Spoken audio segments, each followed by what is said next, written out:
Hey folks, it's me, Jared, from the Northland chapter of the Mutual UFO Network, and we're here today with another episode of Northland MUFON's Spotlight Case of the Month.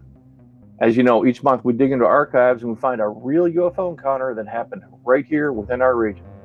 So if you're into the strange sightings and real life mysteries, then you're in the right spot. So let's sit back, relax, keep your mind open, and let's step into the spotlight.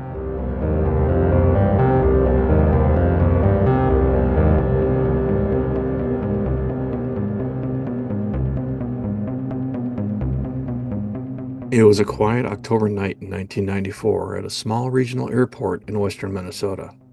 No traffic, no wind, no sound.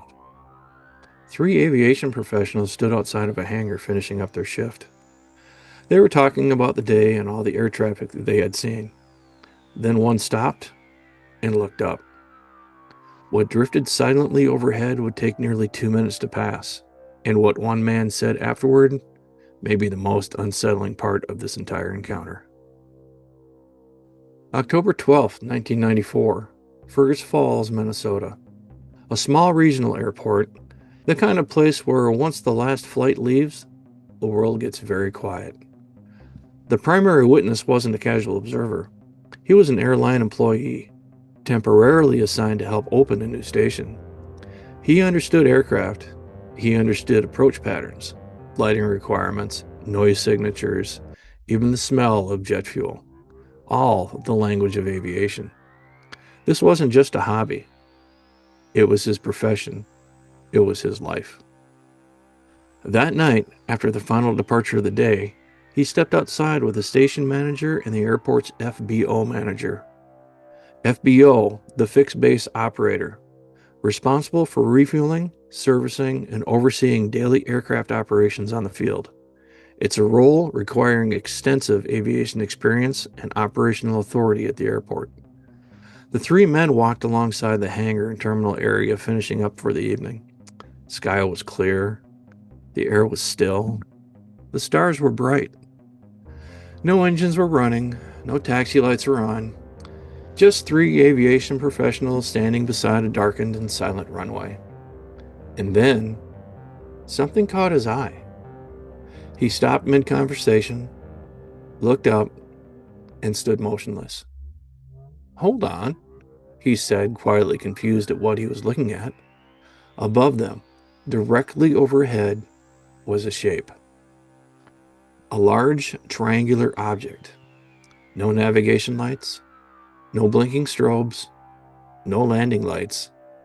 There were no lights whatsoever. And most disturbing of all, there was no sound, only silence.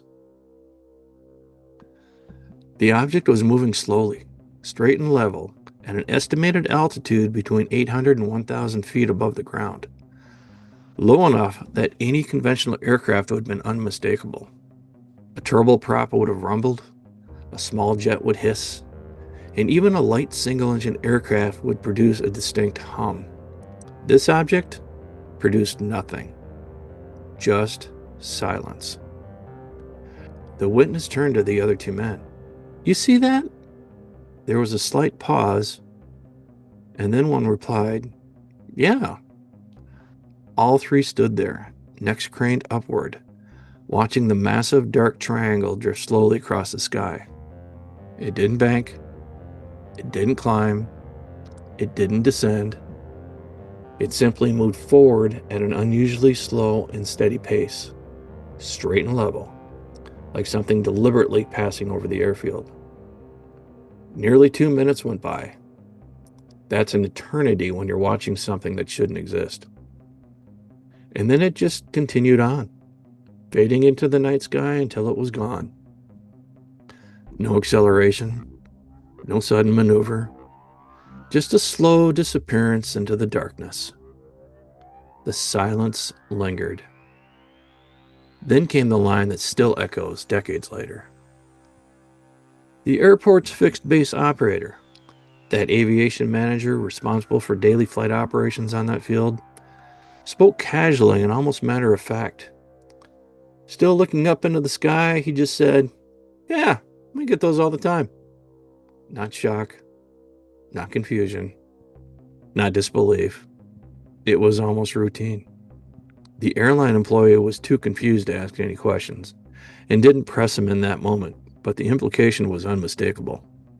This wasn't the first time. And if the airport's operational manager was being truthful, it suggests that this was not the first low-altitude, silent, unlit triangular craft to crash this airspace, and perhaps not the last. Let's consider what we know. The altitude was approximately 800 to 1,000 feet. Flight path was straight and level. Speed was slow. And the duration of the sighting was 1.5 to 2 minutes. Sound? None. Lighting? Also none. In 1994, there were no known civilian or military aircraft that would fit the performance envelope. Not at that altitude, not at that speed, and certainly not in total silence over an active airport. Military aircraft? Unlikely at that altitude without coordination. Even military flights avoid civilian airspace whenever they can, and if they do have to pass over, they make radio calls like everybody else. Experimental aircraft? Perhaps, but silence at that range defies any known propulsion systems of the time. And then there's the shape. The triangle.